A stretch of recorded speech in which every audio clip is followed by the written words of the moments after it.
Hello, ladies. It's Genevieve. Hi, Erin. So I'm going to get started. I'm going to dig right into this so that we can keep this moving today. But I'm going to share my screen and show you week 3. Week 3 is all about capturing the leads that you're creating from your social media and being able to keep those customers so that you're able to move them into being hostesses, being team members, and really building an engaged community. And this is one of the areas that I feel from the very beginning I wish I would have done because I'm kind of backtracking on this piece. So if you're a new fellow and you've done the week 1 and week 2, picking your platform, branding yourself, more information on the Seiko branding, definitely the new branding social media training that HQ rolled out. I just did it this morning. Erin, did you do that yet? Did you see that yet? I looked at the I did do the training. Yeah, I think that the training is really good. It definitely gave some more things. I think the flat lay training is great. I think I liked how they gave you links to things. Yes, I agree too. So I think like we picked the perfect time to do this along with that. So, you know, definitely for anybody who's watching this in the future, do the social media training on Seiko U and then come into this manual and work your way through it.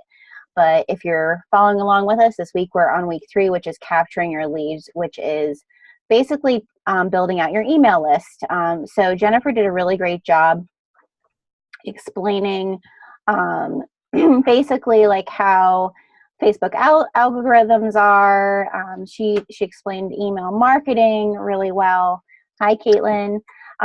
So this is where, you know, how, you know, doing VIP groups and all of these things.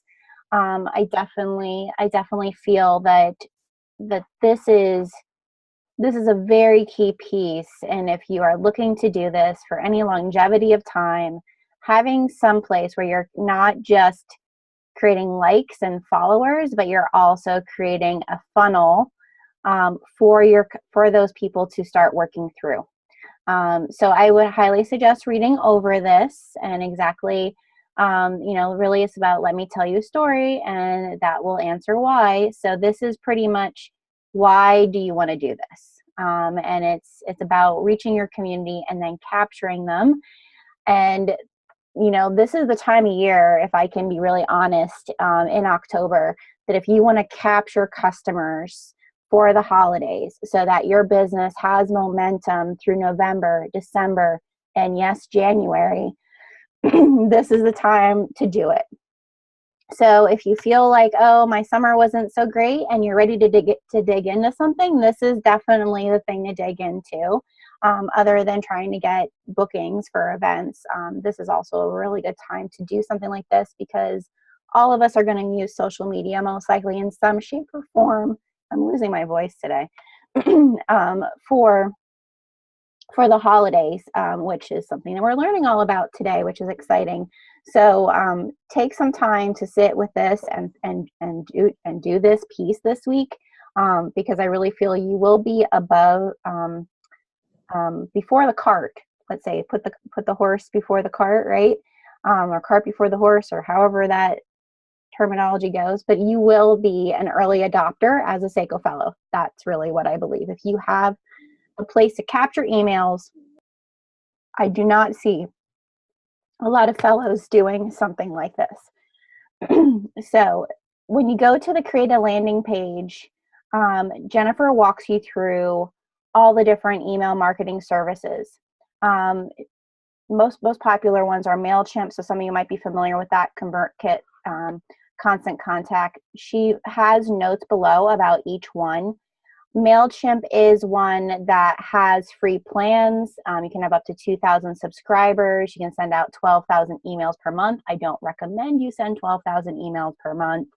And next week, Jennifer is going to go through on like how do we build out the emails for this platform. This is really just getting you to build out a landing page, and MailChimp will allow you to do that. And all of these will allow you to do that. And then be prepared for next week when we're going to build out those emails. So this is a great time if you wanted to build out an email, welcome email, and then have some way to link them into your holiday specials or what you're sharing for the holidays. So that's what this week is really all about. And I don't know, I know Erin has used a Facebook bot, her messenger bot. So that's another similar system of capturing customers. But we really wanted to allow you guys to, if you have a landing page that is an opt-in, it really just allows you to introduce customers to you and your story, because we don't just want to send out marketing, type of information. We want to give them a little bit about who you are. So that this week is preparing you for that. I'm going to stop sharing, and you guys can go off of mute if you'd like. Have either of you, now Erin, I just shared that you do use the messenger bot, but have you thought about using like a landing page of some sort? Has this ever crossed your mind to have something other than take them from Facebook or take them from Instagram into another place to capture them other than just your shopping link? I guess I haven't really thought of like a landing page. I just feel like it's not that it's a bad thing at all. I think it can totally be a great tool, but I think for me right now, like adding something else to try to manage is, I'm not ready. I'm not there yet, but I do love, and if the messenger like ManyChat is similar, it sounds like, to it, I've used that, and so far my followers from Facebook are familiar with that and have understand how that works a little bit with the 10 ways, 10 days. So, so this is the one place that I would say that a landing page is going to be super simple to create. What she's going to walk you through is going to be super simple, and then to have a place to capture emails. Where I would use it, Erin, because I think your messenger bot is great for Facebook. I do think that if you're at home events, and I think you could, if you want to stick with your messenger bot for this, you could, and not build a landing page, but you would have to kind of play around with the idea of it, how you would build it out. But having some type of welcome sequence for all customers. So having, like at your vendor events, do you give people at vendor events to type in a keyword for your messenger bot so they get your welcome, so they're subscribed? And that's where a landing page, like you could do a landing page, or you could create a welcome sequence in your messenger bot. I'm losing my voice like crazy today. But having someplace you're capturing everybody from the beginning is really important. And I would say at your vendor events or your trunk shows, just having a place where they're putting their name and their email to get a newsletter or updates from you, and then they get, after the night of the event, they're going to get like 2 emails welcoming them to being your customer, could be really beneficial. Yeah, I do really like that idea, and I think that would be easier for vendor events to get somebody's email than try to walk them through, okay, like my page, and then send it a message, and then say this in the message. So yeah, I totally agree with that. Because I think if you do have an iPad, or you have something like where you're just telling them like, here's the website to opt into my newsletter, having them do it right there while you're at the vendor event or right at the trunk show, you're getting them right when they're interested, right when they want to be a part of something. So that would be, I think you could do it with your messenger bots. If you did like, hey, text this keyword, or you could ask them at a vendor event, hey, are you on Facebook? Text this keyword to my Facebook, and then they be a part of your messenger bot. So I think, Erin, since you've done the time to invest in your messenger bot, you could choose to do the messenger bot route. But I think just a plain landing page with a place for email could be beneficial for your vendor events and for your. And like you said, like I hadn't even thought about saying like, oh, if you're on Facebook, find me right now. And maybe I could do like, okay, you do this and you get a percentage off, or you get well, you could put that into the messenger bot. You could put something into your messenger bot, like when they do type into that, you could give them something. like that could be part of it, that you don't have to manually. And that's the whole part of the reason to do some type of opt-in, which Erin's messenger bot is an opt-in type of platform, just like an email platform would be. I think they both have value. I think it has value to have both. But it's so you can create more automation that creates a better customer experience. And that's really, when we come down to it, as we have competition amongst other fellows, amongst other direct sales companies, we really want our customers to come to us and be like, that was an amazing experience. So how are we creating that? And I would say an opt-in, some type of landing page where they're just putting in their information, and now they're getting, Caitlin is sharing about, her experience volunteering this past season, right? Like, and maybe she shares like this was something like a blog type of post. That is creating a niche of customer of women that would be like, I really enjoy Caitlin's content that comes to me.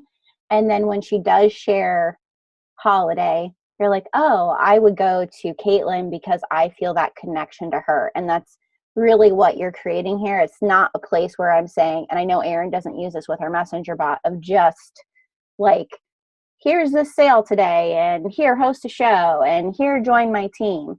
It's really a lot about like, how am I creating the content where they know me, they like me, they trust me.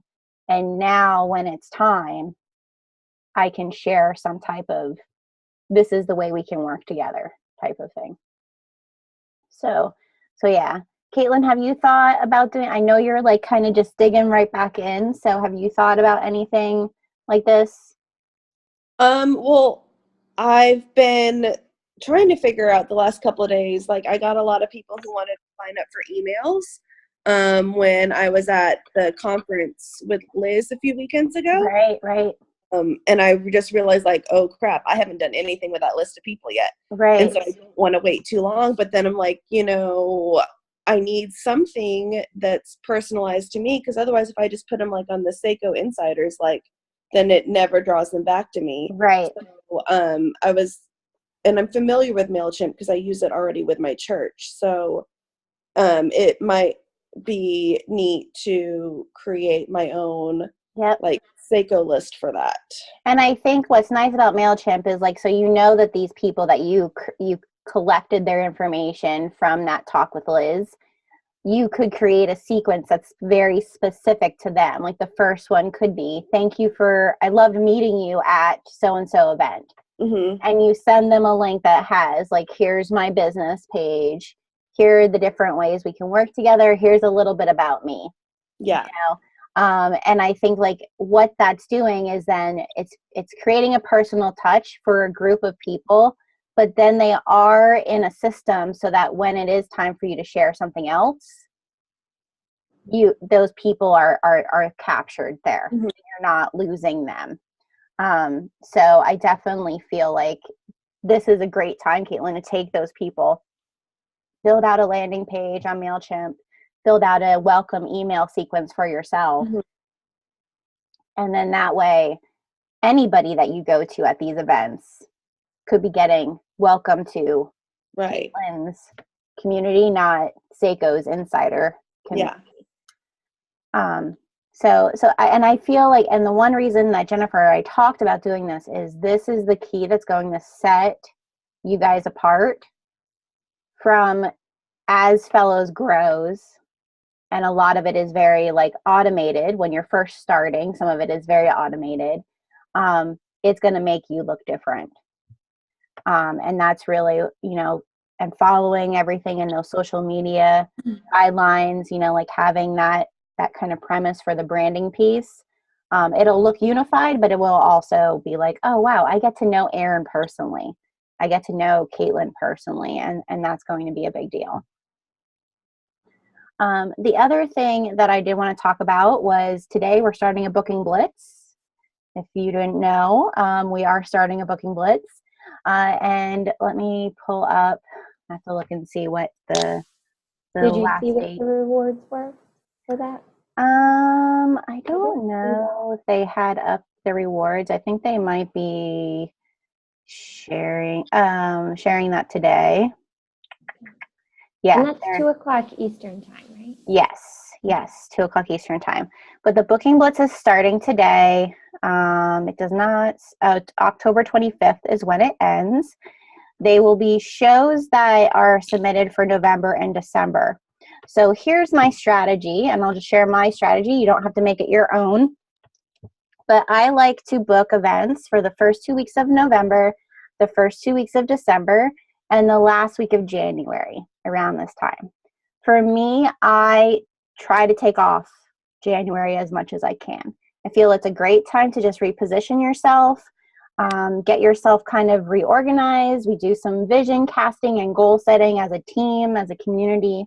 But the last week of January for me seems to be when people are willing to say yes to that. So I usually bulk up that last week. I might have 4 events in that last week. I might make that's open.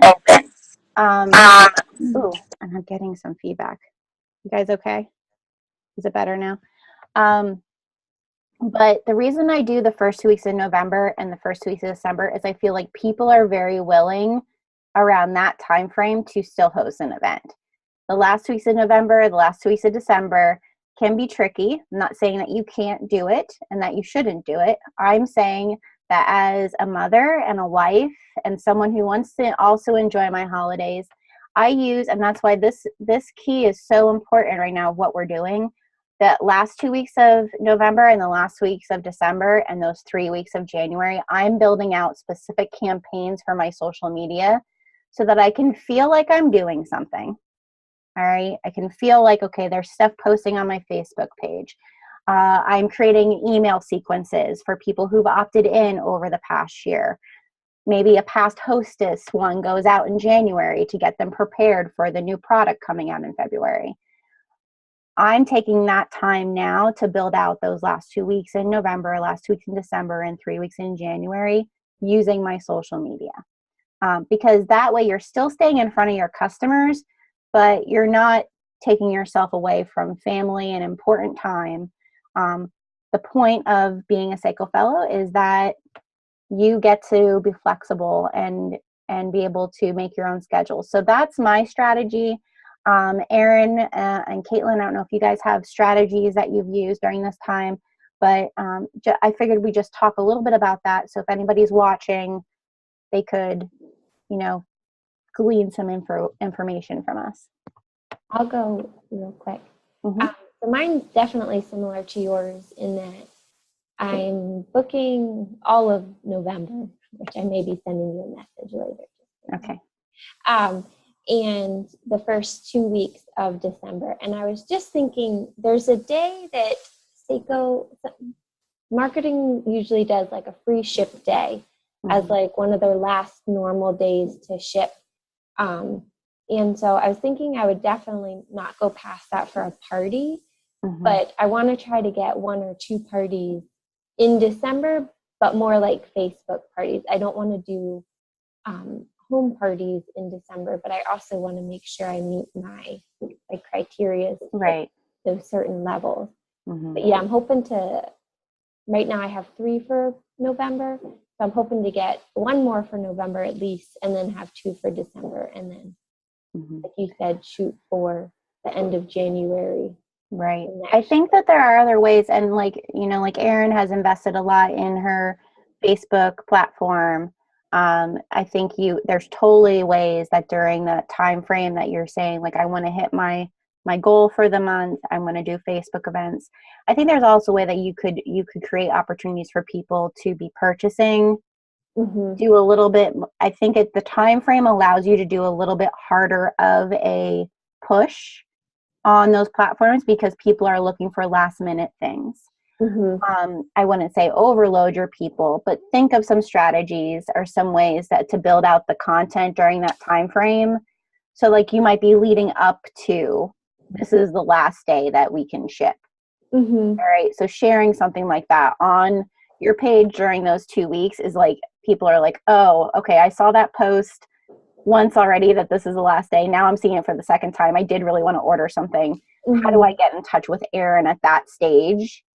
When I feel like that's where like email and the bots come in handy, because those people, like for the bot, people have to opt in for it. Mm-hmm. And so I'm not spamming people that Yeah. don't want it. So Yeah. that might be a priority, is getting a bot once a week, setting it up. So not where it's sales, but like, oh, Thanksgiving recipes or Christmas. Yeah. Just kind of touching base with your customers in a way that's allowing them to be, and that's where this email strategy and having that landing page could be really key during a period of time where you're like, I need to focus on the important pieces of my life. Seiko's still an important piece, but how do I make it that it's not that I have to be right in front of someone? And I think once you've created that relationship, being able to send them a link is a lot less it's not as, or isn't as impersonal as like, okay, I just met you, here's the link to order. Whereas once you've created that relationship, you can say, here's what's going on, here's the sale, here's the link, and then be able to walk it through themselves, where you don't have to hold their hand as much. So it frees you to get sales, but to have a life. Yeah. So I do think, like, so November gung ho, Erin. Very good. I think I think you can play around with it in so many different ways. So that's why I wanted to talk about strategy with each of you, because just because I do something a certain way, a certain strategy way, I've been customizing this to fit my life. And I want you guys to also see that. I also customize it to fit the goals that I want to meet. So Erin's doing the same. Like she's saying, she still wants to hit what she needs to hit in December. So how do we add in some other things so that can happen if she says, you know what, I want 2 Facebook parties, but I think I'm going to need to also do some other things that are pulling sales, throughout that month. So, and for those that are looking in the future, you have Instagram, totally, like once or twice a week in November and December, try to make a post and you'll get some sales if you're consistent. Caitlin, what about you? Because I know you're kind of just digging back in, and we talked a little bit about a fundraiser, so we're going to try to play around with that. But are there other things that you've been thinking about strategy wise? Well, this is going to be my first holiday season with Seiko.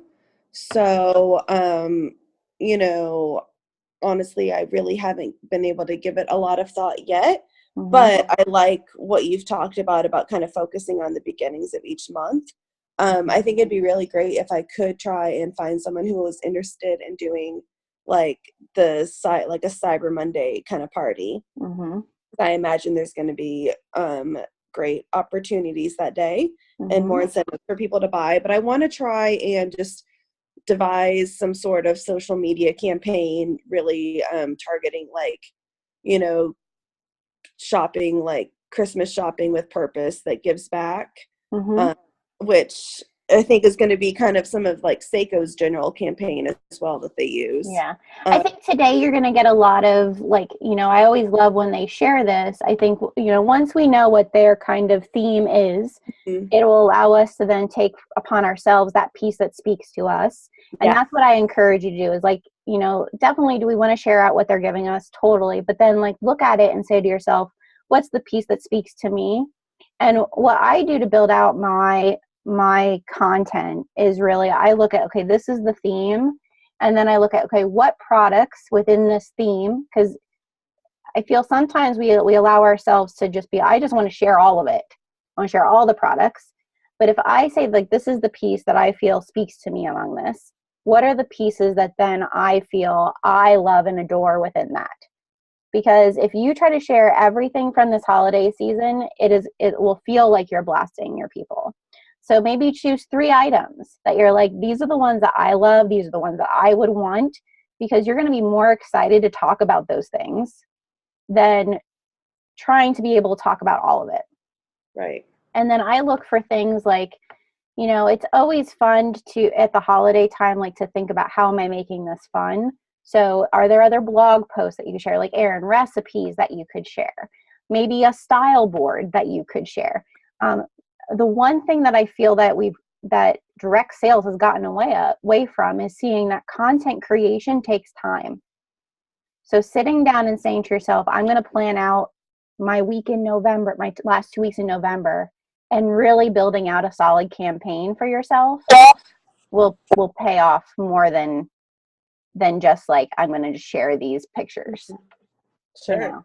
You know, do I want to just share a quote that I love, that I feel kind of portrays this? Do I want to share some behind the scenes on my Instagram and ask people on my Facebook page to go and check out what I'm doing this weekend for the holidays? That is going to help them, that when you do post, like, I'm in love with the Wonderlust shawl and these are the 12 ways that I use it, you know, like, that's going to get that content that's leading them to the product so much more reach. So really take time building your content. I think that's the other big piece too for anybody watching this, and you ladies, is like, let's step it up like we would our vendor events or our trunk shows, and like the time we take with a hostess, and really take the time to build out a week's worth of content that, you know what, I did my job there. Because I think that sometimes, even if I don't get likes on something, but I really liked it, I'd be like, oh, I did a good job, you know, because, you know, you never know what people are going to like. But yeah, take our time to like really enjoy it. Cool. Well, I love seeing your ladies' faces. It's crazy that we're at holiday already. Super crazy. But definitely, let's rock out the booking blitz. I definitely feel like it's a great time. People, now is when we need to ask. So make your lists. Think of innovative, creative ways. If you want to brainstorm something on the group, on Connect or in Voxer, feel free to like say, hey, I'm thinking about doing this. What does anybody think about this? And I think that's the really cool thing, that we can collaborate together and be like, hey, this looks good. Or like Becca did the other day, she shared her blog and so Erin, you want to share a bot and you're like, hey, I did this. Or Caitlin, you're like, hey, I have this all set up. Anybody want to take a look at it quick? Feel free to put that on Connect, and allow us as sisters to be like, hey, this looks good. Or you have a typo there. Let me tell you, Tirza is the boss when it comes to proofreading. It's awesome because now I feel like it's all feedback with love.